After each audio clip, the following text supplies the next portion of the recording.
Videos देखने के लिए सब्सक्राइब करें जनसत्ता.com, बेल आइकन दबाकर पाएं लेटेस्ट नोटिफिकेशंस। नमस्कार, मैं हूं अंशिका और आप देख रहे हैं जनसत्ता.com। दाऊद इब्राहिम, क्राइम की दुनिया में ये नाम सबसे ऊपर आता है। ये नाम भारत और पाकिस्तान में दरार की एक वजह भी है। जब भी भारत और पाकिस्तान में आतंकवाद जैसे मुद्दों पर बातचीत होती है तो जिक्र दाऊद का भी आता है।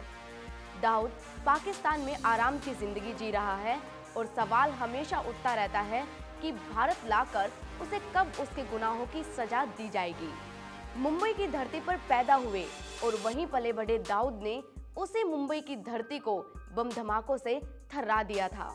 लेकिन क्या आप जानते हैं कि अंडरवर्ल्ड डॉन दाऊद इब्राहिम पहले छोटे छोटे चोरी चकारियां और क्राइम किया करता था, लेकिन इसके बाद इसके जीवन में खालिद नाम के एक शख्स की एंट्री हुई जिसने इसे क्राइम माफिया बना दिया।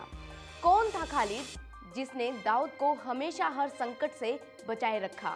आइए जानते हैं क्राइम की इस दास्तान में। दरअसल खालिद के बारे में खुलासा लेखक हुसैन जैदी की एक किताब में किया गया है। इस किताब में लिखा गया है कि अगर अंडरवर्ल्ड डॉन दाऊद की जिंदगी में खालिद खान नहीं होता तो वह बहुत पहले ही गुमनामी में खो जाता या फिर अपने ही दुश्मनों या पुलिस के हाथों मार दिया जाता। किताब का नाम Dawood mentor, the man who made India's biggest don है। इसे पेंगुइन रैंडम हाउस ने छापा है। इसमें उन्होंने दाऊद की खालिद से मुलाकात की कहानी बड़े विस्तार से बताई है। लेखक हुसैन जैदी लिखते हैं कि खालिद ने दाऊद के दिमाग में एक अमिट छाप छोड़ी थी।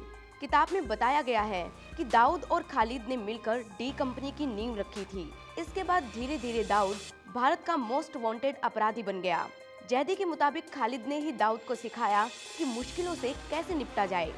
दाऊद को खालिद के रूप में एक ऐसा मार्गदर्शक मिल गया था जिसने उसे एक धूर्त माफिया में तब्दील कर दिया।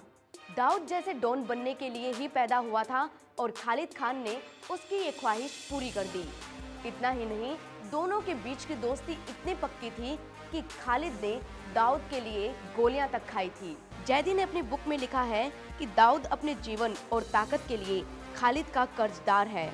इस पठान खालिद खान बच्चा और खालिद पहलवान की कहानी अभी तक बयान नहीं की गई थी। दाऊद को क्राइम का सरगना बनाने वाला ये नाम कभी सुर्खियों में नहीं आया था, इसलिए इसके बारे में जानने के लिए लोग बेहद उत्सुक है। जैदी कहते हैं कि मुंबई माफिया में मेरी सीमित समझ में मैंने हमेशा महसूस किया कि खालिद दाऊद के बुरे गैंग से दूर होकर भी उसका अभिन्न हिस्सा था। मैं उन प्रेरणाओं को जानना चाहता था जिसने एक पहलवान को माफिया बनने से कैसे बचाया। जरा सोचिए कि दाऊद के संपर्क में रहना और उसके जैसा ना बनना अपने आप में एक दिलचस्प बात है।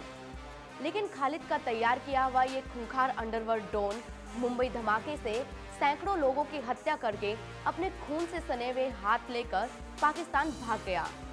तो ये तो था सैकड़ों लोगों की हत्या के गुनहगार दाऊद इब्राहिम के जीवन से जुड़ा हुआ एक किस्सा। इसी तरह के और वीडियोस देखने के लिए सब्सक्राइब करें जनसत्ता.com।